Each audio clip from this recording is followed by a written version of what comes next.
The sound of metal scraping against metal made my blood run cold. I stood frozen in my own hallway, listening to someone breaking into my bedroom safe.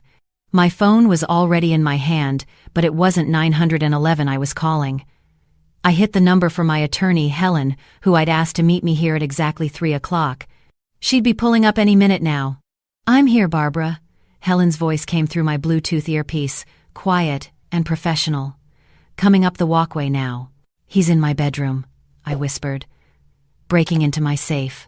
Through the phone, I heard Helen's sharp intake of breath. "I'm calling the police. Stay in the hall. Don't confront him alone." But I'd been confronting Tyler in my head for 3 months now. 3 months of watching my son-in-law turn my peaceful home into his personal kingdom. 3 months of biting my tongue while he made my daughter cry. 3 months of discovering that everything I'd worked 40 years to build was at risk because I'd made the mistake of trusting family. I was done being quiet. My name is Barbara Hayes, and I'm 67 years old. I taught high school English for 42 years in Portland, Oregon, retiring 5 years ago after my husband Daniel passed from a sudden heart attack. Daniel and I had been careful with money our whole lives. We'd paid off our house, built a decent retirement fund, and I had a pension that allowed me to live comfortably in the 3-bedroom Craftsman we'd bought in 1985 for $70,000. It's worth over $600,000 now. I had one daughter, Rachel. She'd always been my pride and joy, a pediatric nurse at Oregon Health and Science University, dedicated and compassionate. When she married Tyler Grayson 3 years ago, I had my reservations, but I kept them to myself. A mother wants her daughter to be happy, and Rachel seemed happy. Tyler was a salesman, or at least that's what he called himself. Entrepreneur was his preferred term. He was always working on the next big deal, the next opportunity, the next investment that was going to make him rich. What he never seemed to have was actual money. 6 months ago, Tyler's latest business venture collapsed. Something to do with drop shipping essential oils or cryptocurrency. I could never quite follow his explanations. Rachel came to me in tears. They were 3 months behind on rent for their apartment. Tyler's truck was about to be repossessed. Could they stay with me? Just for a little while? Just until Tyler got back on his feet? I said yes. Of course I said yes. Rachel was my daughter and I had the space. They could take the guest room, save some money, and get back on track. I told myself it would be temporary. 6 weeks, maybe 2 months at most. That was in May. It was now October. The first week was fine. Rachel worked her 12-hour shifts at the hospital while Tyler supposedly job hunted. He'd sit at my kitchen table with his laptop, clicking away, making phone calls. He seemed motivated. He thanked me profusely for helping them out, promised they'd be out of my hair soon. The second week, small things started changing. Tyler rearranged my living room furniture to optimize the flow. He switched my internet provider without asking because he'd found a better deal. When I objected, he looked hurt. "I'm just trying to help, Barbara. You're paying too much for slow internet. I thought you'd be happy to save money." Rachel sided with him. "Mom, he's right. The new service is faster and cheaper." "Why are you upset?" I let it go. I told myself I was being territorial, that I needed to be more flexible. By week 3, Tyler had stopped job hunting. When I asked about it, he had excuses. The market was terrible. His skills were too specialized. He was better off working on his own projects. He'd set up a home office in my dining room, his equipment spreading across my grandmother's oak table. "Just temporarily," he assured me, "until I close this consulting deal." The consulting deal never materialized, but his presence in my dining room became permanent. My dining room became his office. My kitchen became his break room, always messy with his protein shake containers and energy drink cans. My peaceful mornings became interrupted by his conference calls, his voice booming through my house as he pitched ideas to people who never seemed to buy them. Rachel worked longer and longer hours. When she was home, she was exhausted, sleeping or crying. Tyler was stressed about money, she'd tell me. He didn't mean to snap at her. He was just frustrated. Once he got a break, things would be better. I watched my daughter shrink. The vibrant, confident woman who'd graduated nursing school with honors became anxious and apologetic. She stopped meeting friends for coffee. She stopped calling her cousin Amanda. She came home from 12-hour shifts and cooked dinner for Tyler while he played video games in the living room. "Rachel," I said one evening, watching her scrub dishes while Tyler shouted at his screen in the next room, Maybe you two should look into some counseling." Her hands stilled in the soapy water. "We're fine, Mom." "Honey, you don't seem fine. You seem exhausted and unhappy." "I'm just tired from work. Tyler's going through a rough patch. He needs my support right now." "What about your needs? When does he support you?" She pulled her hands from the sink and dried them slowly on a towel, not meeting my eyes. "You don't understand what it's like being married, Mom. It's not all romance and easy conversations. Sometimes you have to be there for your partner even when it's hard." The implications stung, that I didn't understand marriage because Daniel was gone. That 40 years with a man who treated me as an equal partner meant nothing. I'd swallowed my words that night, but I'd started paying closer attention. I noticed that Tyler's projects never produced income, but he always had money for the premium gaming subscriptions and takeout lunches. I noticed that Rachel's paychecks, which I knew went into their joint account, seemed to evaporate. I noticed that Tyler never cleaned up after himself, never cooked, never contributed to groceries despite eating more than Rachel and I combined. Then, about 6 weeks ago, I overheard a phone conversation that changed everything. I'd come home early from my book club because I'd forgotten my reading glasses. As I entered through the back door into the kitchen, I heard Tyler in the dining room, his voice low but excited. "Dude, I'm telling you, this is the smartest move I've ever made. She's loaded. The house alone is worth over $500,000, and that's not even counting her retirement accounts." I froze, my hands still on the doorknob. "No, Rachel doesn't know the full plan yet. I'm working on her. Her mom's already in her late 60s. How much longer is she really going to live? And Rachel's an only child." My chest tightened. "Look, worst case scenario, we're living rent-free while I build the business. Best case, the old lady kicks it and Rachel inherits everything. Either way, I'm positioned perfectly. I just gotta keep Rachel convinced that I'm struggling, and she needs to be patient." There was a pause while the person on the other end spoke. Tyler laughed. "Nah, Barbara's a pushover.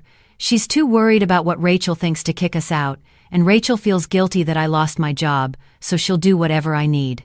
I've got this completely under control." I backed out of the kitchen as quietly as I'd entered, went to my car, and sat there shaking for 20 minutes. Then I drove to a coffee shop and called my lawyer. Helen Rodriguez had handled Daniel's estate and helped me with some rental property paperwork a few years back. She was sharp, direct, and didn't suffer fools. "He said what?" Helen's voice crackled with anger when I repeated Tyler's conversation. "He's using my daughter, and he's planning to stay in my house until I die, and Rachel inherits." "Can you record him?" "Oregon's a one-party consent state. If you can get him saying these things on tape, we'd have strong evidence." "Evidence for what?" "Financial elder abuse, potentially fraud if he's been forging your signature on anything or accessing your accounts. At minimum, we could get a restraining order and force them to leave. But Barbara, more importantly, your daughter needs to know who she married." Over the next month, I became someone I'd never imagined being. I set up a small recording device in the dining room. I started checking my bank accounts daily. I put a lock on my home office door. And I documented everything. Tyler noticed. "Why's your office locked?" he asked one morning, trying the handle with a frown. "I'm reorganizing my files. Lots of important papers in there." His eyes narrowed. "What kind of papers?" "Tax documents, investment statements, that sort of thing. Nothing exciting." "I could help you organize. I'm good with financial stuff." "That's kind of you, but I've got it handled." He didn't like that answer. Over the next week, he became more insistent. Had I thought about updating my will? Had I designated a power of attorney? At my age, with no husband, I should really have someone who could make medical decisions if something happened. "I've already got all that arranged," I told him. "With who? Rachel? Because she'd want me involved in those decisions too." "It's handled, Tyler." The temperature in the house dropped. Tyler stopped being polite. He made noise when I was trying to read. He and Rachel had loud arguments in their bedroom, always ending with Rachel crying. He left messes everywhere, and when I asked him to clean up, he'd sigh dramatically. "I'm busy, Barbara. I'm trying to build a business. Maybe if you were more supportive instead of nitpicking, I'd be making money already." Rachel started avoiding me. When I tried to talk to her alone, she made excuses. She picked up extra shifts. She came home after I went to bed and left before I woke up. But I had my recordings. Hours of Tyler on phone calls, talking about the old lady's assets and how he was positioning himself for the inheritance. Conversations about how he needed to keep Rachel dependent so she wouldn't leave him. Discussions about my house, my retirement accounts, even my life insurance policy, which he'd somehow found out about. Helen and I built a case. We documented that Tyler hadn't paid a penny toward household expenses in 5 months. We had recordings of him admitting he was using me and manipulating Rachel. We had evidence that he'd been accessing my mail because I'd caught him with a bank statement I hadn't opened yet. He's planning something, Helen said during one of our meetings at her office. Men like this don't just wait around, he's going to make a move. What kind of move? Could be anything. Identity theft, forged signatures on financial documents, maybe even trying to get you declared incompetent so Rachel can take over your finances. Has he ever asked about your mental health? My stomach dropped. He had. Just last week he'd made a comment to Rachel, in front of me, about how I'd seemed confused lately. How I'd forgotten that he'd told me about having friends over, which was a lie. There had been 3 strange men in my living room at 10 p.m., and I'd had no warning they were coming. Mom's getting older, Tyler had said with false sympathy. It's normal. Memory starts to go. Rachel had looked at me with concern, and I'd seen the seed of doubt planted. That's when I made my decision. I called Helen and told her we needed to move faster. She agreed. Next Wednesday, Helen said. I'll draw up eviction papers. In Oregon, you can evict someone even without a lease if you give proper notice. Meanwhile, we need to secure your assets. I want you to change your bank passwords, put fraud alerts on your credit, and most importantly, I want you to move your valuable documents somewhere he can't access them. I did better than that. I installed a small safe in my bedroom closet and transferred everything important into it. Birth certificates, passports, investment statements, jewelry, the deed to my house. I set the combination to Daniel's birthday, something Tyler would never guess. The day I installed it, Tyler noticed. Getting a safe? He asked, appearing in my bedroom doorway as I was having it mounted to the wall studs. Just taking precautions. There's been some package thefts in the neighborhood. Kind of extreme, isn't it? What are you putting in there, the crown jewels? Just important papers. His jaw tightened, but he said nothing. He disappeared back into the dining room, and I heard him on the phone minutes later, his voice agitated, though I couldn't make out words. That night, Rachel came home with flowers and apologies. Mom, I'm sorry I've been distant. Tyler and I have been stressed with money stuff, but that's not your fault. You've been so generous letting us stay here. I want us to be close again. It broke my heart. This wasn't Rachel. This was Rachel saying what Tyler had told her to say, trying to get back into my good graces, trying to get information about the safe, probably. I love you, honey, I told her, hugging her tight. Always. That weekend I went to visit my sister in Eugene, something I'd planned weeks ago. It was just an overnight trip, but I wanted Tyler to know I did leave the house sometimes. I wanted him to feel comfortable, unsupervised. Helen's advice echoed in my head. Sometimes you have to give them enough rope to hang themselves. I came back Sunday afternoon. The house felt wrong the moment I walked in. Nothing was obviously different, but there was an energy, like someone had been searching for something. My bedroom door was open, though I'd closed it. The closet door was ajar, and there, on the carpet near the safe, were faint scuff marks. Someone had been kneeling there. The safe was undamaged, combination lock still secure, but someone had tried to get into it. I could see scratches around the dial, as if someone had tried to force it. My hands shook as I checked the contents. Everything was still there, but it didn't matter. The violation was complete. I called Helen immediately. Wednesday, she said firmly. I'm filing the eviction papers tomorrow. Wednesday afternoon at 3, I'm coming to your house with the notice. That gives him one day to try something stupid. If he does, we'll catch him. What if he doesn't try anything? Barbara, men like Tyler always try something. His back's against the wall. He knows you're onto him. He's going to make a move, and we're going to be ready. Monday passed tensely. Tyler watched me constantly. Every time I left a room, I felt his eyes following me. Rachel was at work, a double shift. Tuesday morning, Tyler came into the kitchen while I was making coffee. We need to talk, he said. About what? About this situation. About respect. You've been acting weird lately, Barbara. Locks on doors. That's safe. treating me like I'm some kind of criminal. I'm your son-in-law. I'm family. Family contributes, I said quietly. Family doesn't freeload. His face flushed red. Freeload? I lost my job. I'm trying to rebuild. Rachel understands that, even if you don't. Rachel works 60 hours a week while you play video games. I'm networking. I'm building connections. But you wouldn't understand business. I understand a man who doesn't pull his weight. He stepped closer, his voice dropping. Be very careful, Barbara. Rachel's my wife. If you push this, if you try to come between us, you'll lose your daughter. She'll choose me.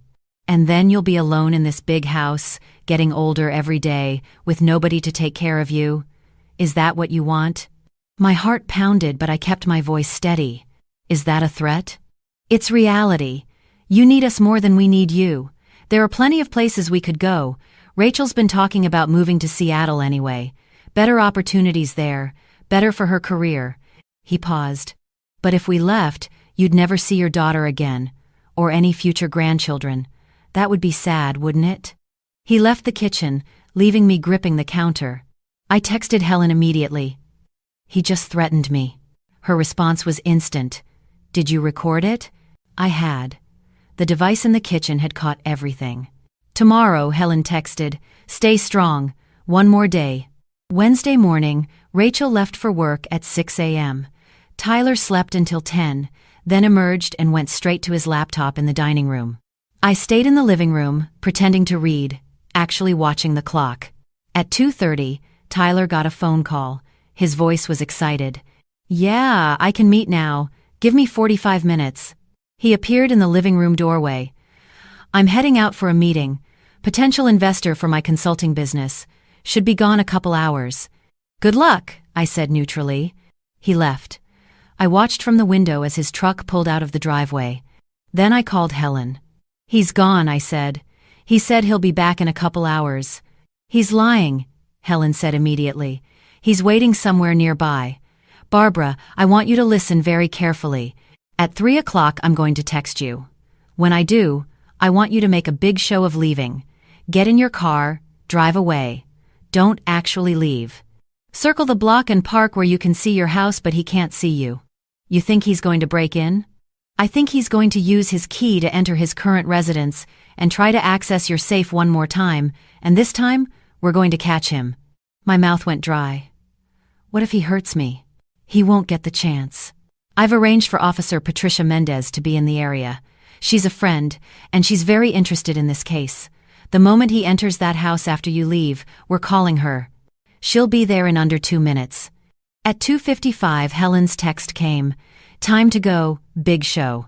I grabbed my purse, made sure to jingle my keys loudly, and called out even though the house was empty.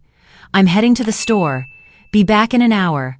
I slammed the front door, got in my car, and drove away slowly, making sure to pass the coffee shop 3 blocks down where Tyler's truck was parked in the back lot. I circled the neighborhood and parked 2 houses down, where I could see my front door through someone's side yard. I felt ridiculous, like a spy in a bad movie, but my heart was racing. 5 minutes passed. Then Tyler's truck appeared, driving slowly past my house.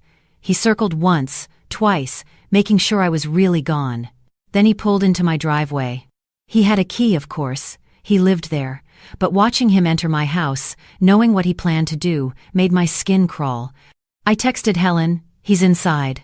Her response, Officer Mendez is 3 minutes out. Stay in your car. Do not go inside. Those 3 minutes felt like hours. I kept imagining what Tyler was doing. He'd go straight to my bedroom, straight to the safe. He'd try the combination lock again, maybe try to pry it open. A police cruiser turned onto my street, lights off, moving slowly. It parked in front of my house. Now, Helen texted, drive up now. I pulled into my driveway behind Tyler's truck, blocking him in. My hands were shaking so hard I could barely unbuckle my seatbelt. Officer Mendez was already at my front door. Helen's car appeared from the opposite direction. She must have been waiting around the corner. We met at the door, the 3 of us. Officer Mendez knocked firmly. Portland Police. Open the door, please. No response. She knocked again. Mr. Grayson, this is the Portland Police. Open the door. I used my key. The door swung open. The house was quiet. Officer Mendez entered first, hand on her weapon, calling out, "Police! Make yourself known!" "I'm in here!" Tyler's voice came from my bedroom, trying to sound casual, but I could hear the panic. "Just organizing some stuff for Barbara." We walked down the hallway, Helen, Officer Mendez, and me. My bedroom door was open. Tyler was kneeling in front of my closet, my safe visible behind him. In his hands was a small crowbar. He looked up and saw us.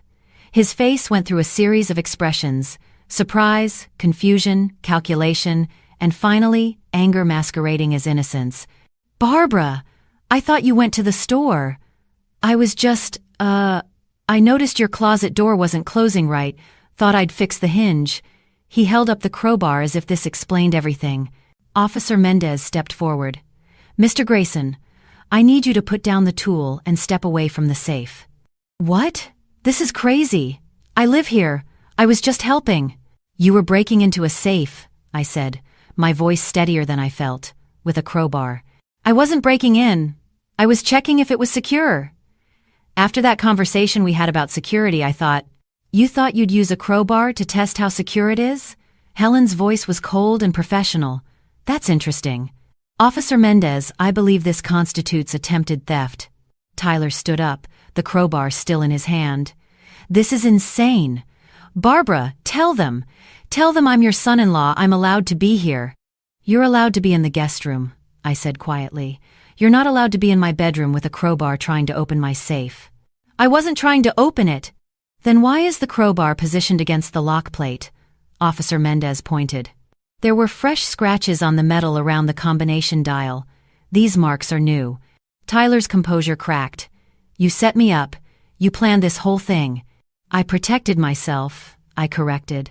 "From someone who admitted on recording that he was using me and my daughter to access my assets." His face went white. "You recorded me?" "Oregon is a one-party consent state," Helen said pleasantly. "Mrs. Hayes was well within her rights to record conversations in her own home. Conversations in which you discussed plans to exploit her financially, manipulate her daughter, and wait for her death to inherit her property. Property that, I should mention, is protected by a will that leaves everything to Rachel personally, with a clause that specifically excludes spouses from inheritance. I'd added that clause 2 weeks ago, at Helen's suggestion." Tyler looked at me with pure hatred now, the mask completely dropped. "You vindictive old bitch. I've been taking care of you. And this is how you repay me?" "Taking care of me?" My voice rose. "You haven't paid a single bill in 5 months. You've eaten my food, used my utilities, taken over my home, and manipulated my daughter. The only person you've been taking care of is yourself." "Rachel's gonna choose me," he snarled, "not you." "Rachel's going to choose the truth," Helen interjected. "Which is why we've compiled all of the recordings, all of the evidence of your financial abuse and exploitation, into a comprehensive file, which Rachel will see today." Officer Mendez cleared her throat. "Mr. Grayson, I need you to come with me to answer some questions about what you were doing with that crowbar, Mrs. Hayes. You'll need to come down to the station to file a formal report." "Am I being arrested?" Tyler demanded. "Not at this time." "But Mrs. Hayes is within her rights to request a restraining order, and I'm obligated to investigate any attempt to access someone's personal property without permission, even in a shared residence." As Officer Mendez escorted Tyler out, still protesting, Helen handed me an envelope. "Eviction notice," she said. "Legally served. He has 30 days to vacate the premises, though given what just happened, I'd recommend you file for an emergency removal based on attempted theft. We can have him out by the end of the week." I sank onto my bed, suddenly exhausted. What about Rachel? "I've already called her. She's leaving work now, meeting us at the police station. Barbara, you did the right thing. Your daughter needs to see who she married before it's too late." The police station was stark and fluorescent and smelled like burnt coffee and bureaucracy. I sat in a small conference room with Helen, giving my statement to Officer Mendez, when Rachel burst in. She looked wild, her scrubs wrinkled, her hair escaping from its ponytail. "Mom? What's going on?" "They told me Tyler was here, something about a crowbar." I stood up, wanting to hug her, but she stepped back, her eyes confused and accusing. "Rachel," I started, but my voice broke. Helen stood up smoothly. Mrs. Grayson, I'm Helen Rodriguez, your mother's attorney. I think you should sit down. Why do you have an attorney? Mom, what did you do? It's what your husband did, Helen said firmly, and what he's been planning to do. Mrs. Hayes, may I? I nodded. Helen opened her laptop and turned it toward Rachel. These are audio recordings from your mother's home over the past 6 weeks. I'm going to play you 3 of them. Rachel sat down slowly, her eyes on the screen. Helen pressed play. Tyler's voice filled the room, tinny but clear. Dude, I'm telling you, this is the smartest move I've ever made. She's loaded. The house alone is worth over $500,000. Rachel's face went pale. The second recording was worse. Tyler talking about keeping Rachel dependent and loyal, discussing how her long work hours were actually perfect because she was too tired to ask questions. By the third recording, where Tyler discussed waiting for me to die so Rachel could inherit, my daughter was crying silently, tears streaming down her face. He doesn't mean it like that, she whispered. He's just frustrated, he says things. Rachel. I knelt in front of her chair, taking her hands. They were cold. Honey, he tried to break into my safe today, with a crowbar. That's why the police are involved. She looked at me, really looked at me, and I saw the moment the fog lifted. The moment she saw clearly what had been happening. He told me you were getting paranoid, she said softly. He said you were being mean to him because you didn't want to share me. He said you were jealous of our marriage. I was never jealous. I was scared. Scared for you, scared for both of us. Rachel pulled her hands away and covered her face. Her shoulders shook. I've been so stupid. You've been manipulated, Helen corrected gently. There's a difference. Your husband is very good at what he does. This isn't the first time he's done this. We pulled his records. He was married once before, to a woman whose mother had substantial assets. Similar pattern. He's a predator, Mrs. Grayson. And you were his access point to your mother. Rachel looked up, her face blotchy and red. What do I do? First, Helen said, you need to secure your finances. Do you have a joint account with him? Rachel nodded miserably. We need to freeze it. Today. Right now. How much is in there? I don't know. A few thousand, maybe? My paychecks go in there. Not anymore, they don't. We're setting up a new account in your name only. Do you have credit cards together? Just one. In my name, but he has a card. Cancel it. Check your credit report for anything he might have opened without your knowledge. Rachel was nodding, wiping her eyes. I can't believe this is happening. Mom. She looked at me. I'm so sorry. I should have listened to you. I should have seen. He was very good at hiding it, I said softly. And you loved him. That's not a weakness, honey. That's being human. Officer Mendez came back into the room. Mrs. Hayes, we're keeping Mr. Grayson here for questioning for a few more hours, but I need to be honest with you. Unless you want to press charges for attempted burglary, we'll have to release him. He technically does still live at your residence, which complicates things legally. She's evicting him, Helen said immediately. The paperwork's been filed, and Mrs. Grayson here is going to request a restraining order on her own behalf, citing emotional abuse and financial control. Rachel looked at Helen, then at me, then back at Helen. Can I really do that? You not only can, you should, for your protection. He's going to be very angry when he realizes you know the truth. Rachel took a shaky breath. Okay. Yes. Tell me what to do. We spent the next 3 hours at the police station, then at Helen's office. Rachel filed for a restraining order. We helped her open a new bank account and move her direct deposit. We canceled the credit card. We pulled her credit report and thankfully found no surprises. Tyler hadn't gone that far yet. By 7 p.m., we were exhausted but finished. Helen drove us both back to my house. Tyler's truck was gone from the driveway. He came and got it, Helen said. Don't worry. He's not allowed back inside. I've already arranged for a locksmith to come first thing tomorrow to change all the locks. Rachel and I went inside together. The house felt different now, lighter somehow, despite the tension. My daughter broke down in the kitchen, great heaving sobs that she'd been holding in for hours. I held her while she cried, stroking her hair like I'd done when she was little. I loved him, she gasped. I really thought he loved me. I know, baby. I know. How could I be so blind? He was very good at making himself believable. That's not your fault. We ordered Thai food and sat on the couch, not eating much, just being together. Rachel told me things she'd been hiding, how Tyler had told her I was getting dementia, how he'd said I was jealous of their marriage, how he'd convinced her that my concern was actually me trying to control her life. I stopped calling Amanda because he said she was putting ideas in my head about him. I stopped book club because he said I was using it to avoid him. I felt guilty all the time, like I wasn't being a good wife. You were being a good person, I told her. He weaponized that against you. Around 9, Tyler started calling her phone. She'd blocked him on Helen's advice, so the calls didn't come through, but her phone kept lighting up with voicemail notifications. Should I listen to them? She asked. Not tonight, I said. Tonight you rest. Everything else can wait. We fell asleep on the couch, my daughter curled up against me like she used to during scary movies when she was 8. I didn't sleep deeply, jerking awake at every sound, half expecting Tyler to break in. But he didn't come. Not that night. The locksmith arrived at 8 a.m. the next morning. By 9, every lock in the house had been changed, and I had new keys that Tyler couldn't possibly have copied. Rachel had the day off. We spent it going through the house, packing up Tyler's belongings.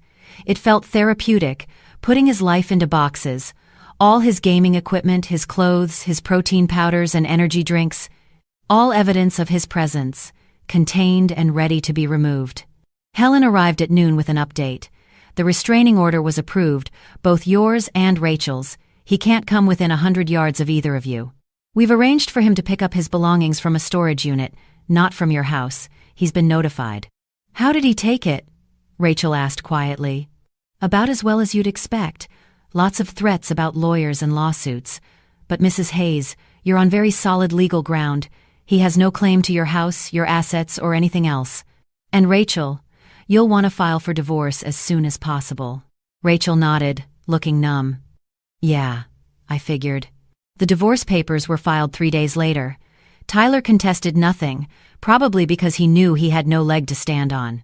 It was finalized in 6 weeks, unusually fast, but Helen knew the right people and filed under emotional abuse statutes that expedited the process. Tyler tried to contact Rachel twice more, both times violating the restraining order. The second time, Officer Mendez arrested him. He spent 2 nights in jail and paid a fine. After that, he disappeared from our lives completely. We heard through mutual acquaintances that he'd moved to Seattle, supposedly working in tech sales. 2 months later, Rachel ran into an old friend who mentioned that Tyler was engaged to a woman whose elderly mother owned a large house in Queen Anne. The pattern was repeating. Should we warn her? Rachel asked me. Would she listen? I asked gently. Rachel thought about it, then shook her head sadly. I wouldn't have. Then we let it go. We can't save everyone, honey. We can only save ourselves. It's been 4 months now since that day with the crowbar. Rachel moved her things back into her old bedroom, the one she'd had growing up. She says it's temporary, that she's saving for her own place, but I secretly hope she stays a little longer. I've missed having her here. She's in therapy now, working through the manipulation and emotional abuse. She's reconnected with Amanda and her other friends. She signed up for a painting class, something she'd loved in college but given up because Tyler said it was a waste of money. Last week, she laughed at a joke on TV, a real genuine laugh, and I realized I hadn't heard her laugh like that in over a year. As for me, I'm sleeping better. My house feels like mine again. I have my routines back, my space, my peace. The dining room is a dining room again, not an office. The living room furniture is arranged the way I like it. I can watch what I want on TV without someone complaining. But more than that, I have my daughter back. Not the anxious, exhausted shell Tyler had molded her into, but Rachel, my strong, compassionate, brilliant daughter who deserves so much better than what she got. She started dating again, very casually. She tells me about every date, asks my opinion. Last night, after she came home from coffee with a resident from the hospital, she flopped on the couch next to me. He was nice, she said. Maybe too nice. Is that a thing? Can someone be too nice? Nice is good, I told her. But watch for consistent behavior, not just charm. Does he show up when he says he will? Does he respect your boundaries? Does he have his own life, his own friends, his own interests? Those are the things that matter. She nodded thoughtfully. Tyler didn't have any of that. I just didn't see it. Now you know what to look for. Now I know what to look for, she agreed. This morning I was cleaning out my safe to add some new documents, and I found Daniel's old watch. He'd worn it every day for 30 years. I held it for a long time, remembering my husband's steady, reliable presence, how he'd always treated me as an equal, how he'd been genuinely excited about my career, my interests, my life outside of our marriage. You'd be proud of her, I said to the watch, to Daniel's memory. She stood up for herself, she chose herself. That takes real courage. Then I closed the safe, spun the lock, and went to make breakfast. Rachel would be up soon and we were going to try that new brunch place downtown, the one she'd been wanting to visit. My life isn't perfect. I'm still dealing with the aftermath of Tyler's presence. There are still moments when Rachel cries, when the weight of what she went through hits her. There are still days when I'm angry that someone tried to use me, to manipulate my daughter, to take what we'd built. But mostly, I feel grateful. Grateful that I trusted my instincts. Grateful that I had the resources to protect myself and my daughter. Grateful that Rachel found her strength when it mattered most. And grateful that sometimes, just sometimes, the good guys win. The house is quiet now in the best possible way. Not the tense silence of conflict waiting to erupt, but the peaceful quiet of safety, of home, of family that actually loves and respects each other. I read somewhere that the opposite of love isn't hate, it's indifference. I'm not indifferent to what happened. I'm not pretending Tyler didn't affect us. But I'm also not letting it define us. Rachel and I are healing, together, on our own terms. Last night she came into my room before bed. "Hey, Mom?" "Yeah, honey?" "Thank you. For not giving up on me. For seeing what I couldn't see. For fighting for us even when I was fighting against you." I pulled her into a hug. Always. No matter what, that's what mothers do. She squeezed me tight. "I love you. I love you too, baby." After she left, I stood in my bedroom, looking at my safe with its new secure lock, looking at my space, my sanctuary, my home that I'd fought to protect. And I thought about all the people out there who might be going through something similar, the parents being manipulated by their children's partners, the elderly people being exploited by family members they trust, the people who feel guilty for setting boundaries, who wonder if they're being selfish for protecting themselves. If I could tell them anything, it would be this: trust your instincts, document everything, get help from professionals, and know that protecting